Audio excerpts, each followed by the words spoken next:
Hi Taurus, Sun, Moon and Rising, welcome to Ethernal Realms and welcome to your May Scorpio eclipse reading. So this one's taking place on the 5th of May and it's a lunar eclipse, which means that we're experiencing major shifts and changes first from the internal perspective, and that is leading to some major changes externally.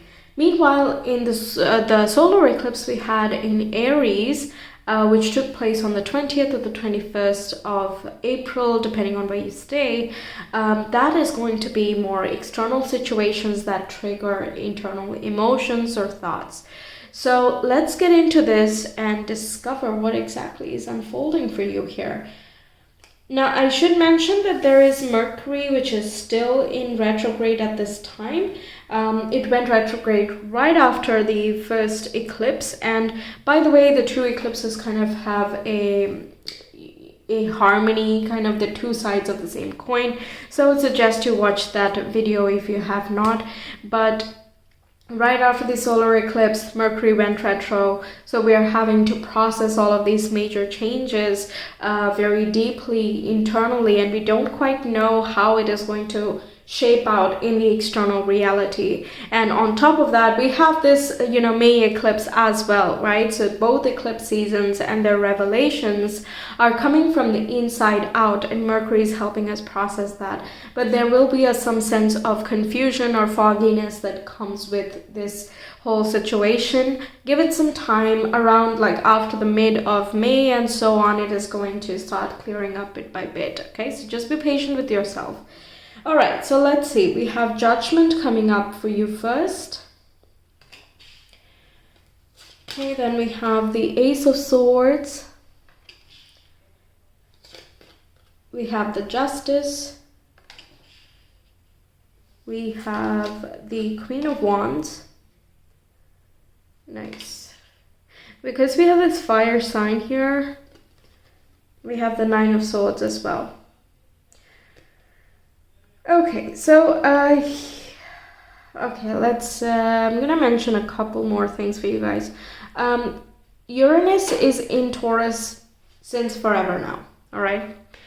And Mercury, while retrograde, is going to actually, by the time I post the video, I think it already will have, but there is a time in the last week of April when Mercury, while retro, is going to meet with Uranus, which means that we have some revelations and surprises, or just nervousness and anxiety, because we feel as if the future is coming.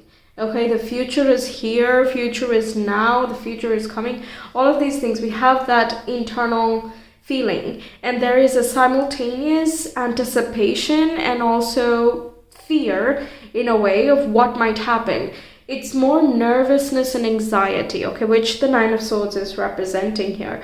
It's in the air already, but why it's coming up for you, I think, is because first of all, that solar eclipse we had was at the very last degree of Aries, so it immediately went, that same vibration went immediately into your zodiac as well.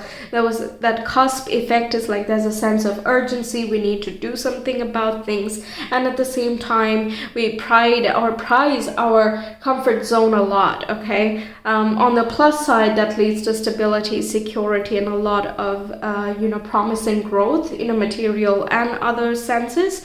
But on the negative side, or the shadow side, we have rigidity and holding on to the same type of dynamic, even though the dynamic itself needs some sort of shifting. Okay, so there is that fear of, oh, this is big, or this is grand, or there is this epiphany that comes through, or a clarity that happens around the eclipse period, maybe not on the exact same day, but around there, like in the same month period, that is very illuminating and exciting, but at the same time it's scary because things need to change, right? Things need to move on. Decluttering needs to be done, which means certain relationships or contracts need to be said goodbye to. Certain things are just losing energy, and we can't keep holding on to that same way of being. With Scorpio, it always goes that every time you resist the change that is already happening, there is pain and suffering and anxiety and all of those insecure qualities that the darker, shadowy aspects of every one of us symbolizes, okay? Meanwhile, rolling with the changes as and when they come, even if there is not much surety of how exactly it is going to look, that's the best way to flow with this energy. Like I said, lunar eclipse, it's first going to be internal. If you're going to respond to that fear instead of the inspiration, then that is what will be manifested. Eclipses are like portals, okay? They are just pockets of wild card energy. So people are generally, I always hear that you should not manifest things. Even I would give that advice unless you're like extremely clear and you're okay with some sort of chaos or, a long-term manifestation that you're going for. It depends on the type of dedication and all of that. But I would not sweep it under the rug like it's just one blanket statement. All right. Some things just come up during the eclipse day or around it. It's just very illuminating. Look at that Justice card here. It's like she has a crown. This figure has a crown. So does the Queen. And I feel like this Judgment is kind of the crown over here along with the wings. It's as though your higher self or your guides or some higher inspiration is filtering down in this moment. So ignoring it and saying that it's just too wild to let it be, that's not really the best solution here, especially not in this case. I would say pause on it, think on it, wait for things to make sense a little bit more than the eclipse day to take action, preferably like beyond 15th of May when Mercury also goes straight forward and you're like, okay, I think I know where this is going, because there is a tendency with both of these eclipses combined that we're kind of overestimating the amount of discomfort that it would create as well in our own personal lives, right?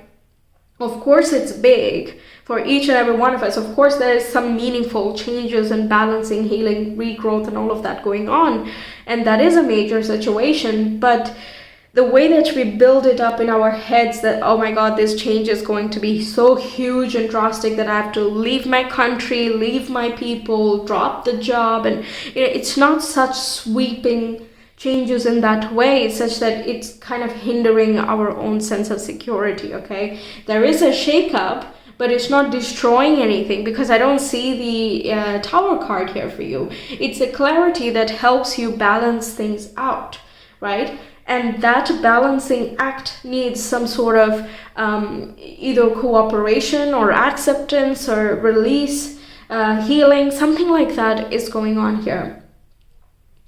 Okay, there can be some communication as well that you go through with, again, Mercury retro. It's going to, however much we say, don't talk to people, not literally, but like don't have very serious conversations or, don't sign things and so on. There is also the simultaneous desire to do just about everything under the sun during the Mercury retro because it's a slowing down means an intensification of a certain energy. So that's kind of coming through here. So many swords going on that it can feel sort of overwhelming that you have so many thoughts. Okay, or so many communication, so many things to think about, so many pros and cons to, evaluate of a certain decision. You know what you're excited by, what you're inspired by, and there are absolutely clear ideas that are filtering through, and you're excited to go through it, but you might not know exactly how yet. Or what is the first point of decision making? You know the big picture, well done. You have some ideas as to how you might be able to go there, but you don't really know that those would work. That's kind of the vibe of this eclipse, all right? Now, of course, Scorpio is your 7th house. That relates with your partners. This can be romantic, other contracts, client relationships as well. Okay, so if you've been giving a lot of energy to other people since 2022 with all the Taurus Scorpio axis activations, You have been compelled to pull your energy back or focus more on your personal development, or, you know, growing of the self, breaking your own limitations and resistances and whatnot. All right. But it's different this time compared to last year because of Saturn's placement. Saturn was at a square aspect, which is a little bit stressful, and it acts as a block and hindrance, especially in this tough angle, which was inhibiting your, or rather the universe's ability to change you or move you. Okay.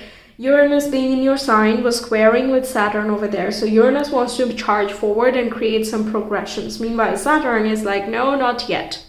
All right. So there is that push and pull where you are accelerating and braking at the same time. It's just an unpleasant sort of noise.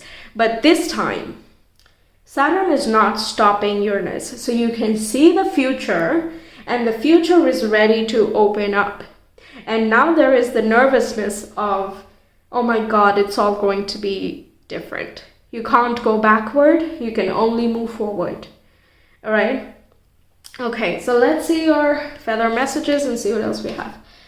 We have pay attention to your dream time. Messages of guidance are drifting in. Then we have the dove with feel and allow a deeper sense of peace to fill you now. This is a divine quality. We have nuthatch, which says stay grounded and welcome the new knowledge and perspective coming to you. You know, you're an earth sign, so staying grounded should not be an issue. And we have osprey, which is your success is now at hand. Allow the abundance to flow to you effortlessly. When I say it's not an issue, it means that, you know, it's your natural way of being. You know how to be grounded and actually what being grounded feels like. So it's time to do things that bring you to that state. All right, that's important. That will bring you a sense of peace. First of all, that's like the first blessing of it. But I'm also getting that in like difficult times, or like when you're thinking a lot, there might be more pockets where you just feel a sense of peace. Like your mind might want to be like, oh, but think about that. What about the logistics? What about the money? What about the people? And this and that and this and that. Meanwhile, like in between those questions, you might sense like, it's okay, don't have to worry about that. Not yet. Now is not the time to be asking that question. Or, you know, let's figure this out first, or something, some solution rather. It can be just a one sentence, and I'm getting that it's easy to miss. Okay. These things, these encouragement or guidance messages that will come through to you personally can be easy to miss if you get very overwhelmed with the anxious thoughts. So that's why, first and foremost, it's very important to stay grounded, because there is a lot of epiphany and messages that are coming through to you very naturally without you even asking. All right. If you ask and cooperate, that's a whole other game. Now with Luna as well, even as you sleep and even as you're like dozing off, or you're just not like very focused on one thing or the other, you might sense some sort of ideas coming through, some sort of clarity. Perhaps you go to sleep disturbed, but then you wake up very refreshed. There has been some sort of healing that has happened, and you might not recognize why or what, but later down the day or even in that same week, you will see that you think differently about an ongoing situation. Okay, so spirit is here, and whatever you guide your soul, whatever you want to believe or you refer to this higher influence as, that is absolutely helping you throughout this eclipse. There is like a very fateful type of situation going on here. That's like very strong, because both of these cards don't come up together very often. Another thing, the Judgment talks about your life purpose and your soul purpose. So if you have not been following that, this is the eclipse where it's going to pull you towards it. Of course, you still have the choice. You can always choose to not follow it and be like, it's too hard. No, thank you. Not now. That's okay as well. That's completely your choice. but it will keep calling you because it's the soul's purpose, not now, then later, okay? Either way, it's happening. The Queen of Wands here says that you are in an empowered position, so your free will absolutely matters. The choices that you make will matter. That's why I said, if you give in to the anxious thoughts, then you will miss the guidances. Okay, the clarity. It will still be there, but you might not be able to consciously recognize that, which means it's harder to enact it. It takes a little bit longer for that same clarity to filter down from the background of the mind and into the forefront, right? It just takes a little bit longer. Doesn't mean that it's gone forever. What is yours will not leave you. Your soul purpose cannot just be dismissed, right? It's something that you came here with. It was decided before creation itself. For this lifetime, I mean. So there is a fateful situation here, but your cooperation or participation is vital. It's very, very important. Okay, but if you do, it's a whole nother level of liberation. Okay, with like these nodal axis being in your zodiac, and also for Scorpio, it's not really a very easy transit, is it? Like some things, very vital things might be leaving, some new things gathering up, stepping outside your comfort zone, and kind of like dismantling things that you thought were stable and steady, looking at things from a different perspective. It's not really the most comfortable sit back, relax type of transit. So understandable if you feel a little bit anxious. And again, your higher self or the spiritual realm is very understanding of that. That's why they will try to reach you through various methods. You might see numbers. We have Ace is number 1, Justice is number 11, so 111 showing up here.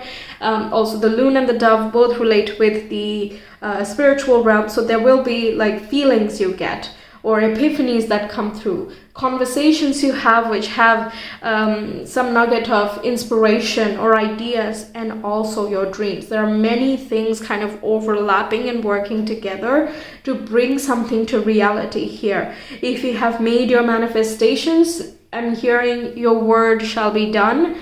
I don't know if that is a quote somewhere or not, but when I see these two together, that's something I hear. You might have been asking for the success of a relationship, of a business venture, some path forward to break out of restraints, limitations, or some anxieties and fears that you have been dealing with. And this particular eclipse is absolutely empowering. Okay, Scorpio represents power, and the power is gained when you can make friends with your shadow, when you're not afraid of your own fears. Then that's it, right? That's it. Your success.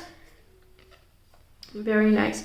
Okay, we have Kairos, which is about synchronous time. Actually, it's the spiritual time line. It's not the same as our time, so many things happen over here, but it feels as though very little has gone by. We're talking about universal time. For example, Pluto takes like centuries to orbit around the sun. So does, Uranus and Neptune, and these things might seem like so far away and such a big timeline for our lifetime, so we generally ignore it. But those planets, those asteroids and so on that we don't generally consider have been weaving things into motion since before we were made. So we can't be like their importance is not there, or that we don't have to care about that. Right? So it seems as though something has been set in motion before you could even consciously respond to it. And that is making it come around here. It can be a soul contract from your past life as well. So you might meet some fated partners here, some emotions that someone invokes that could have some sort of, karmic implication or release. There's just a cutting of the ties with something that has been ongoing for a very, very long time. And it does not need your conscious participation, but if you can and it relates to this particular lifetime, then of course that is ideal, right? Another thing is there might be times where you feel as though time has stopped. Okay, mostly we get this when we are dreaming. It feels as though we've been dreaming forever, but then it turns out when we wake up that it was just 5 minutes of napping and like an entire saga happened, right? So that's that overlapping different timelines that are going to coexist. With Mercury retrograde, there can be a feeling of a loss of reality, like not being able to really understand reality. So that's something to keep in mind. But either way, whatever comes up here has some sort of importance, some type of clarity or intuition, a message that is coming through from these things. So evaluate symbolism with your dreams if you can, but also check in with your feelings. Sit silently, meditate as much as you can or want. Anytime you feel anxious, go back to your sense of clarity, because naturally you're a grounded, practical sign. You like that type of clarity, right? So go after that. All right. Then we have the Starborn. Wow. Wow. I don't get this very often, not even in personal readings. But okay, the Starborn talks about, again, before you were born, something was set in motion, that you came here with a purpose, and now it is a time to fulfill it. Because that leads to your eternal abundance. Wow. It has the potential to make whatever years of difficulties that you can think about, or just think about what is it that you're cultivating in your life. What is it that what is the desired reality that you have, and how long has it been? Think back to your childhood as well. What has been reenacted over and over again through various relationships? It's a big one to think about, right? But that's the point of this retrograde phase, is that we can take a moment and think about these things. Otherwise, clarity is nowhere else to be found. We can't look for it from the outside. Even if we have a conversation with someone else, the trigger is internal, or the feelings and the ideas that come to us is internal. So there is something that is awakening your purpose here, and that's like undeniable, and you feel special because of it. You feel empowered when you realize this. And by the way, purpose is not like this is your job as a nurse. Like it's not related to occupation or career at all. It can be just what brings you that sense of peace. For some people it can be just farming, and it doesn't mean you have to be a farmer, right? You can just farm by yourself, but that grounding experience, what it can do is just pure elation. For some people it can be diplomacy, also creating things, maybe writing is your passion, whatever it is, right? Just that kind of makes it very clear, and it becomes a bit of a transcendental experience for you to try out those things. Many involuntary things might happen which are triggered again from the inside out. The only guidance here is don't resist it. Stay grounded, because that'll help you understand who to trust or what to trust as well. Yes, we have the allow the abundance to flow to you effortlessly, right? That's basically it. No resistance. Taurus, how is the May solar eclipse, Scorpio eclipse impacting Taurus, please? May Scorpio eclipse. We have Aries, South Node, and the first house. Yes. Something that you identify with, that seems to be going through a bit of a renovation. Who do you think you are? Why do you think you're here? Where do you think you're going? What do you think you are doing? These kinds of topics, it's like a very major thing, isn't it, when you have the first house coming up? It's big stuff that, especially around the time of eclipse, it might be hard to explain properly, but it is felt so deeply inside.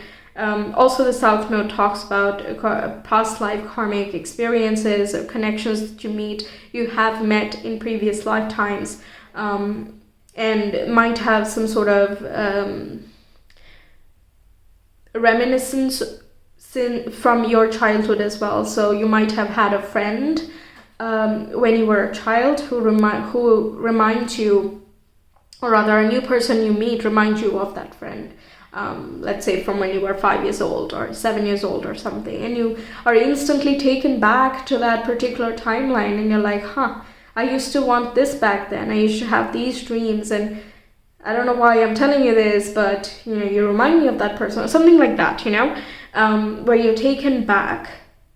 And by the way, you're taken back not for the sake of nostalgia, although that can be a part of the conversation, but the main reason is that there's something that needs to be brought back here. Something was left behind, which is going to be useful moving forward. So examine through those things and see what is relevant for you in that time. Again, you might not be able to make the final judgment call until about May 15th, but sit with it and examine, because this examination itself is going to take some time, right? So give yourself that space.